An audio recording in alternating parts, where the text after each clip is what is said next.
Assalamualaikum warahmatullahi wabarakatuh. Salam guru penggerak, tergerak, bergerak, menggerakkan. Bapak Ibu guru hebat, pada video kali ini izinkan saya memaparkan tentang koneksi antar materi, kesimpulan dan refleksi modul 1.1.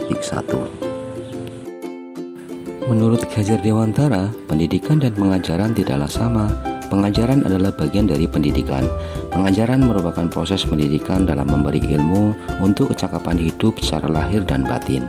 Pendidikan pada hakikatnya adalah menuntun atau memberi tuntunan terhadap segala kekuatan kodrat yang dimiliki anak, sehingga ia bisa mencapai keselamatan dan kebahagiaan yang setinggi-tingginya, baik sebagai manusia maupun sebagai anggota masyarakat.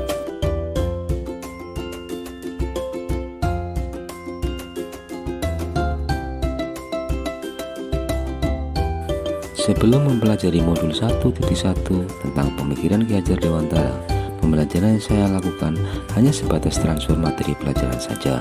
Saya menganggap ketuntasan dalam menyampaikan materi lebih penting daripada memahami karakteristik murid. Biasanya saya hanya melihat nilai murid hanya dari aspek kognitif saja, misalnya saat mereka mengerjakan soal beberapa tugas atau ulangan harian. Jika nilai murid sudah mencapai KKM, artinya pembelajaran sudah berhasil.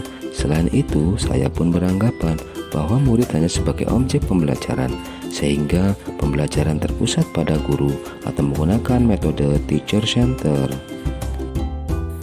Sebelumnya, saya tidak memperdulikan apakah murid-murid sudah benar-benar paham dari apa yang saya ajarkan atau tidak, karena fokus utama saya lebih ke ketercapaian materi, mengingat materi yang saya ajarkan cukup banyak.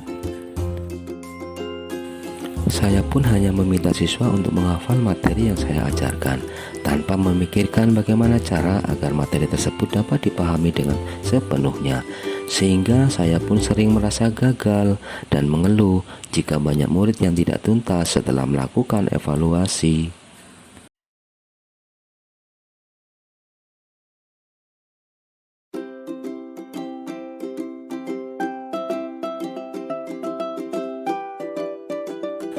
Namun, setelah saya mempelajari modul 1.1 tentang pemikiran Ki Hajar Dewantara, saya menyadari bahwa apa yang saya pikirkan dan saya lakukan selama ini tidak tepat. Seharusnya saya melakukan proses pembelajaran secara utuh dan menyeluruh, bukan hanya aspek kognitif saja, namun juga afektif, psikomotor, spiritual, sosial, dan budaya. Sebab murid bukan sebagai objek pembelajaran, melainkan sebagai subjek pembelajaran.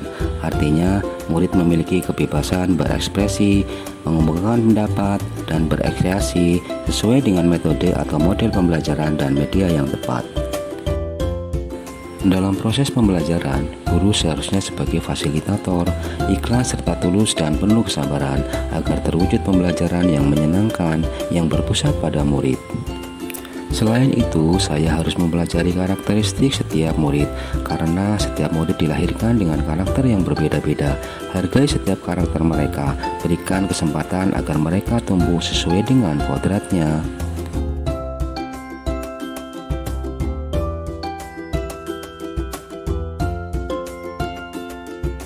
Yang dapat segera saya terapkan dalam pembelajaran di kelas antara lain, saya akan memperbaiki praktek pembelajaran yang saya lakukan dengan lebih mengutamakan kebutuhan siswa, dengan merancang pembelajaran yang interaktif, variatif, dan inovatif, yang menyenangkan dengan melibatkan murid sebagai student center, dengan memanfaatkan teknologi dan lingkungan alam sekitar. Selanjutnya, saya harus mengenali karakter dan latar belakang murid dengan menjalin komunikasi yang baik. Dengan berpegang teguh pada konsep memerdekakan anak, pembelajaran tidak lagi menuntut, tetapi menuntun. Karena tugas guru adalah memberi tuntunan atau arahan yang baik kepada murid, berusaha menjadi teladan bagi murid baik dalam perkataan maupun perbuatan.